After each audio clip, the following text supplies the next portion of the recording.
Good morning, all my mistrustful, wary, suspicious patriots. Now, you're all aware of who Fentanyl Lloyd is, but the BBC would like us to become aware of Canada's own Fentanyl Lloyd. Take a look at this headline. China.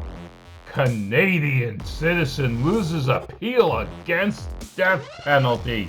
Now, this isn't a kangaroo court. Of course not. Let's take a look at a little bit of this story. The court said it upheld Robert Lloyd Schellenberg, Fentanyl Lloyd's sentence because evidence against him was sufficient. Fentanyl Lloyd was initially sentenced to 15 years in jail. But in 2019, an appeal court said, no, this was too lenient, leading to a retrial and a death sentence. Now, we're going to find out what this man did shortly, but why was this man retried and given a much harsher sentence? Well, the Canadian ambassador has his own opinion. He stated that it was no coincidence that the verdict was released while an extradition battle involving senior Huawei executive Meng Wanzhou was ongoing in Canada. But, like I said, just what did Fentanyl Lloyd do? Fentanyl Lloyd was detained in 2014 and charged with planning to smuggle almost 500 pounds of methamphetamine from China to Australia. He denies it. He said he was just there as a tourist. Yeah, that 500 pounds was just for his own personal use, obviously. In 2018, he had to wait 4 years for trial.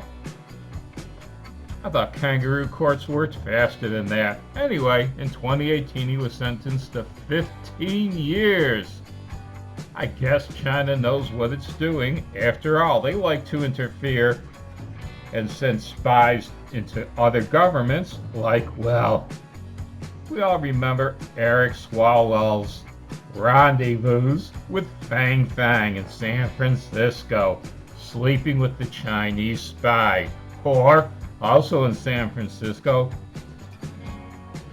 Dianne Feinstein's driver for 20 years, who turned out to be a spy.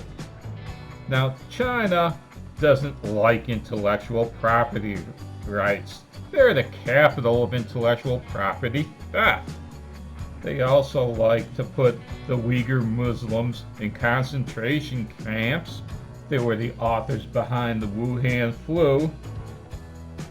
And they're into territorial infringements of other countries. They've gone to war with Tibet, completely conquering them. They've gone to war with Vietnam a couple of times. And there are these ongoing battles between India and China.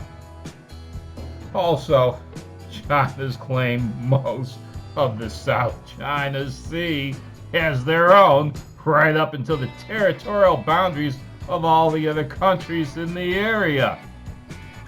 Now, if you've ever wondered where these socialist Democrats get their idea on government, just ask Eric Swalwell or Dianne Feinstein.